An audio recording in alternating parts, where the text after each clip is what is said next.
السلام عليكم ورحمة الله وبركاته، متابعينا الكرام، أخباركم إيه؟ يا رب تكونوا دايما بخير. أنا بعتذر كثير جدا عن البث المباشر اللي أنا عملته من كام يوم، لأنه طلع طبعا بث سيء وبسبب جودة النت. فبعتذر كتير لأنه كان بيقطع وكده، والمادة العلمية ما كانتش كاملة. فطبعا أنا بضطر دلوقتي إن أنا أسجل الفيديو دوت، بحيث إن أنا أعيد فيه شرح المادة اللي أنا تناولتها ده، اللي كانت بعنوان أهمية وجود إدارة فعالة للموارد البشرية في الشركة. وطبعا عشان اشرح فيها النقط اللي ما وضحتش، وارفعه من جديد لتحقيق الاستفادة لكل الناس ان شاء الله تعالى. طبعا في البداية انا بتكلم من واقع أهمية وجود إدارة موارد بشرية فعالة في الشركة. في الحقيقة إن أهمية وجود إدارة فعالة للموارد البشرية في الشركة دوت نابع من إمكانية طبعا مساهمتها في نجاح تحقيق للشركة أو المؤسسة ده طبعا من خلال تحقيق عدة مزايا اقتصادية للشركة أو الكيان الاقتصادي دوت. وطبعا من بينها أول حاجة إن وجود خبرات متخصصة طبعا يا جماعة في إدارة الموارد البشرية، وخبرات مؤهلة ودارسة كويس يعني إيه إدارة موارد بشرية، وزائد وجود خبرة عملية عندها. طبعا دوت بيكون له أهمية كبيرة، لأن الخبرات أو الكوادر اللي عندك في الشركة في إدارة الموارد البشرية هي اللي بتسهل لك استقطاب أو عملية استقطاب واختيار أفضل الأفراد الموجودين في سوق العمل عشان يشغلوا أو يشتغلوا في الوظائف المتاحة عندك. ومن ثم بعد كده الحفاظ على العناصر طبعا ذات الكفاءة اللي عندك في الشغل ده، ان اداره الموارد البشريه بتحافظ لك عليهم كمان. وده بيكون له تاثير على زياده الانتاجيه بتاعتهم، وبيعزز طبعا من انتاجيه المؤسسه او الشركه نفسها كمان. وكمان فيما بعد طبعا بيؤثر او يعزز مركزها الاقتصادي وارباحها على حسب الخطه بتاعت الارباح السنويه بتاعتها. ديت اول نقطه. طبعا تاني نقطه برضو ان قدره المنظمه نفسها او الشركه على توفير مناخ تنظيمي ومناخ مؤسسي وإداري ناجح وصالح للعمل ده. طبعا بيكون من خلال ايه؟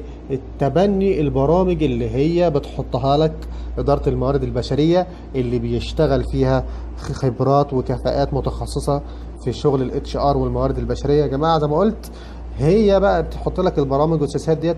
ولما الشركة الكويسة او المؤسسة الناجحة تتبنى السياسات والقرارات النابعة عن إدارة الموارد البشرية المتميزة او الفعالة دي يا جماعة، فده طبعا بيساهم بدوره في تحفيز العمال او العاملين اللي في الشركة والمؤسسة، وتدفعهم الى بذل طبعا المزيد من الجهد والابداع والتعاون في العمل بتاعهم. وده طبعا بدون شك هينعكس على رضاهم الوظيفي طبعا، وولائهم وانتمائهم للكيان اللي هم شغالين فيه. وده بالتأكيد طبعا هيزيد من انتاجيتهم زي ما قلت من شوية، لان هم نفسيا مرتاحين وحابين المكان اللي بيشتغلوا فيه، فهينتجوا ويبدعوا اكتر مما تتخيل انت كصاحب شركة او رئيس قسم او مدير.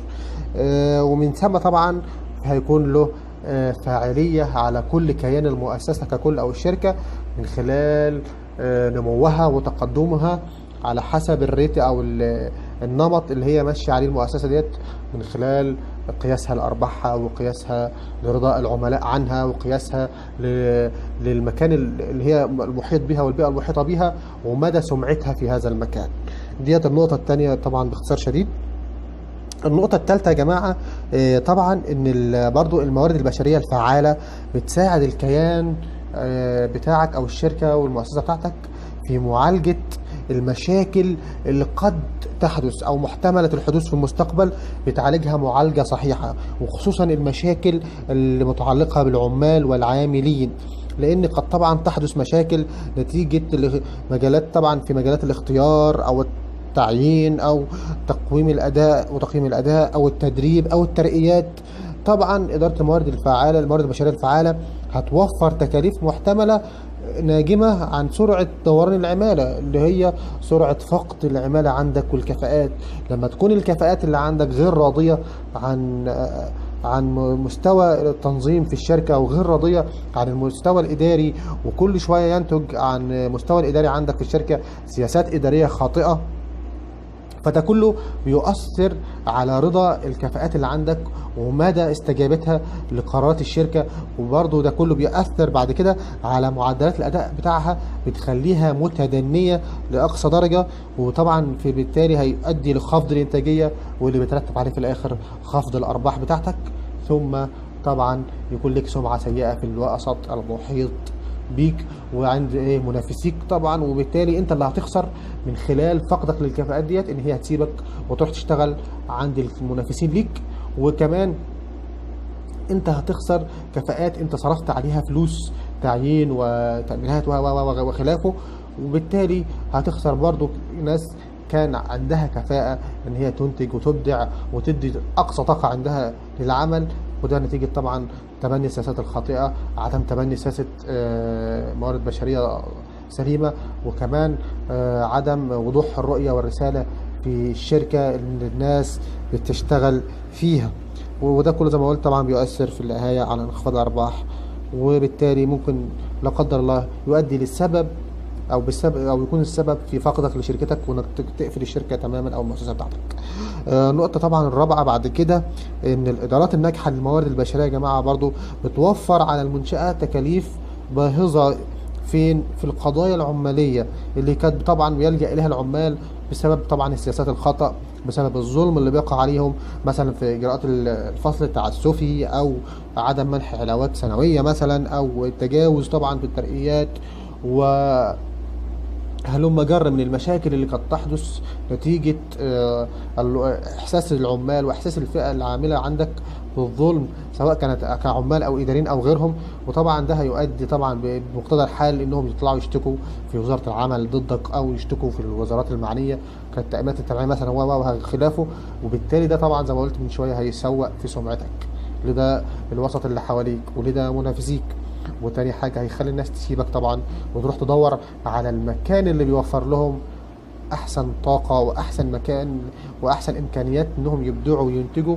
وبالتالي زي ما قلت أنت هتخسر في كلا الحالات كصاحب عمل الكفاءات والكوادر اللي عندك، وهتخسر أرباحك، وهتخسر إنتاجيتك، وهيحصل عندك هدر كتير في مواردك المالية، وطبعا مواردك الأولية طبعا كمواد خام أو وخلافه، في حالة ان انت كمصنع. تمام. ديت هي بصورة سريعة فعالية وأهمية وجود إدارة موارد بشرية بيشتغل فيها كفاءات وناس عندها مؤهلات وقدرات خاصة على إدارة الموارد البشرية. والنصيحة طبعا هنا في الفيديو دوت يا جماعة، بعد ما وضحنا أهميتها وفعاليتها، ان للاسف معظم شركات القطاع العام القطاع الخاص في وطننا العربي وخصوصا الشركات المتوسطة الحجم وصغيرة الحجم بتهمل تماما دور إدارة الموارد البشرية في رفع مكانة الشركة.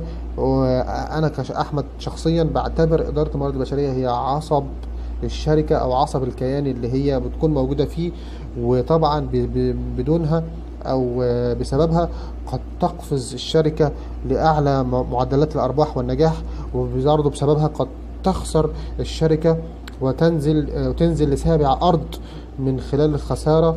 وطبعا قد تؤدي بذلك إلى طبعا إن الشركة من كتر خسارتها تقفل لا قدر الله. وهنا بأناشد كل رب عمل وكل صاحب كيان سواء متوسط أو متوسط الحجم أو صغير الحجم أن يهتم بإدارة الموارد البشرية، ويجب أن يتم برضو الفصل ما بين أعمال شؤون الموظفين وإدارة الموارد البشرية، لأن للأسف معظم أو مش لازم أجمع بعض رجال الأعمال يا جماعة من قلة اهتمامهم بإدارة الموارد البشرية بيعتبرها إن هي مع شؤون الموظفين كلهم إدارة واحدة. وطبعا مع الاحترام لإدارة شؤون الموظفين، هي مكملة لإجراءات وأشغال إدارة الموارد البشرية. وطبعا أنا في فيديو سابق وضحت الفرق ما بين الاثنين، والفرق ما بين وظائف إدارة الموارد البشرية ووظائف إدارة شؤون الموظفين. وهنا بأكد على أن من المصطلحات والتطورات الحديثة اللي بتنتج أو بتنمو في علم إدارة الموارد البشرية، أن إدارة الموارد البشرية يا جماعة هي بتعتبر الموظفين والكوادر الوظيفية اللي عندك كأصل من أصول الشركة وليسوا كعامل من عوامل الإنتاج. يعني المحاسبين اللي هيسمعوا الفيديو دوت او يشوفوه عارفين يعني ايه اهميه الاصل في الشركات والكيانات الاقتصاديه. والاصل لما بيصرف عليه ولما بينفق عليه مصاريف بهدف انه طبعا يتطور وينتج ويدي اكتر ويفيد الشركه اكتر في ارباحها. فبالتالي المفاهيم الحديثه لاداره الموارد البشريه والتعريفات والاجراءات اللي بتنزل عليها حديثا يا جماعه هي بتعتبر ان الانسان ده كاصل من اصول الشركه، وان راس المال البشري يعني كرأس المال البشري زي ما ذكرت تاني مرة إن هو يعتبر من أصول الشركة، ويجب الإنفاق عليه وتطويره حتى يستمر ويستمر في إنه يبدع وينتج للأفضل. وطبعا ده كله بيعائد على نجاح الشركة. من هنا طبعا بناشد كل رجال الأعمال وكل أصحاب المنشآت المتوسطة والصغيرة الحجم في وطننا العربي، يا ريت يهتموا بإدارة الموارد البشرية، يا ريت تعينوا فيها الكفاءات والناس أصحاب الخبرة والناس أيضا المؤهلين تعليميا لإدارة هذه الإدارة أو القسم الخاص بإدارة الموارد البشرية. يعني يؤسفني إن أنا هنا في المملكة العربية السعودية للأسف بشوف بعض الإعلانات إنه طالبين موظف مثلا أخصائي موارد بشرية يقول لك معاه ثانوية عامة. هل يعني يا جماعة بالعقل كده هل الشخص اللي معاه ثانوية عامة مؤهل إنه يمسك إدارة موارد بشرية أو يعرف يعني إيه وظائف إدارة موارد بشرية أو أهمية إدارة موارد بشرية؟ طبعا مع احترام طبعا للشخص اللي معاه ثانويه عامه، انا ما اقصدش ان اهينه او كده لا سمح الله، ولكن انا اقصد ان يعني لكل مقام مقال، ويعني لكل كيان وكل شخص يعني له مجاله. يعني الطبيب مثلا ما ينفعش يشتغل مهندس، وهكذا المهندس ما ينفعش يشتغل طبيب. يعني كل له علمه وكل له تعليمه وكل له خبرته في مجاله. فهنا يعني علم الموارد البشريه يا جماعه علم عظيم جدا وعلم كبير جدا. يعني انا من خلال قراءاتي فيه وخلال اطلاعي عليه يعني ارى يعني معظم العلماء او الناس الكبار في علم التنميه البشريه وعلم اداره علم الاداره وعلم القياده يعني لازم يكونوا مطلعين ودارسين هذا العلم يعني دراسة تامة، زي مثلا الدكتور طارق السويدان الله يوفقه، وزي مثلا الدكتور إبراهيم الفقي الله يرحمه، وزي مثلا العلماء الأجانب مثلا اللي أرى لستيفن أركوفي أو أرى لستيف جوبز وهكذا. هيعرف إن الناس ديت فعلا درست علم إدارة موارد بشرية أو لا أو وهكذا. فطبعا دي نصيحتي الأخيرة. أتمنى من كل كيان وكل شركة في وطننا العربي تهتم بالعلم دوت. وإحنا يعني العرب أصل العلوم وأصل العلم، ونقلنا الحضارة والتحضر والتقدم لمعظم البلاد الغربية. فيا ريت بقى نحاول نتطور ونحاول نثبت ان احنا كفء.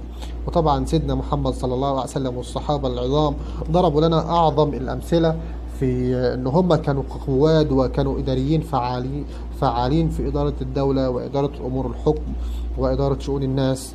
وطبعا في نهايه الفيديو ما تنسوش عمل لايك وشير وسبسكرايب ونشروا الفيديو ونشروه في المنتديات وفي كل مكان، لعل وعسى احد يستفيد من هذه المعلومات، ولعل وعسى نكون احنا ان شاء الله بدايه او نواه التغيير للافضل في وطننا العربي ان شاء الله، ونكون احنا سبب في ازدهار ونجاح اي شركه من الشركات او الكيانات الصغيره او المتوسطه الحجم. وطبعا في ختام الفيديو يعني أو أسأل الله عز وجل أن يوفقنا جميعا بما علمنا وأن يعلمنا ما جهلنا. وأسأل الله رب العالمين العظيم أن يتقبل هذا العمل خالصا لوجهه الكريم. والسلام عليكم ورحمة الله وبركاته. السلام عليكم.